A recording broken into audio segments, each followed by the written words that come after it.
বাবা, রাস্তার ধারে এই বান্নাবাটা সিলগুলো পুঁতে রেখেছে কেন? আরে বাবা, এটা বান্নাবাটা সিল নয়, এটা মাইলস্টোন। ইংরেজিতে মাইল মানে আটক্রোশ, স্টোন মানে পাথর। তাই প্রতি আটক্রোশ অন্তর সরকারি লোকেরা এগুলো পুঁতে রেখেছে, যাতে লোকে বুঝতে পারে এখান থেকে কলকাতা কত দূর। এটা কি লেখা আছে বাবা? এটা 19। এটা কি 1? হ্যাঁ। আর এইটা কি 9? হ্যাঁ।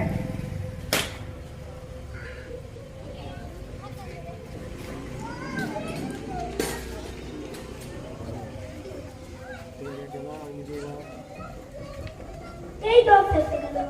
হ্যাঁ হ্যাঁ। এই শূন্যটা ঠিক যেন বাংলা। এই ইংরেজি অঙ্ক আমার সব ঠিক হয়ে গেছে বাবা। বলিস কি রে, একবার দেখে আচ্ছা দেখে যাবে। ওরে রামা, ছেলেটা অনেকক্ষণ ধরে হাঁটছে, ওকে একটু কাঁধে নেড়ে। তুমি অনেকক্ষণ কাঁধে চেপেছো, এবারে তুমি একটু হেঁটে হেঁটে চলো। বাবা, শহরে যাচ্ছিস, তোর মন কেমন করবে না? আমার ঠাকুমার জন্য মন কেমন করবে বাবা?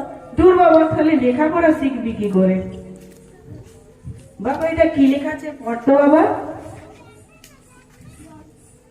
এটা ভুল লিখেছে, হবে নয় কিন্তু লিখেছে। তুই ঠিকই ধরেছিস বাবা, এটা হতো নয় কিন্তু লিখেছে। আর কারণ ওরাও ভুল লিখেনি, কারণ যখন আমরা 9 নাম্বারটা পার হয়ে আসি তোকে তখন বাড়ির কথা ভুলে রেখেছিলাম, তাই তুই দেখতে পাসনি। চল।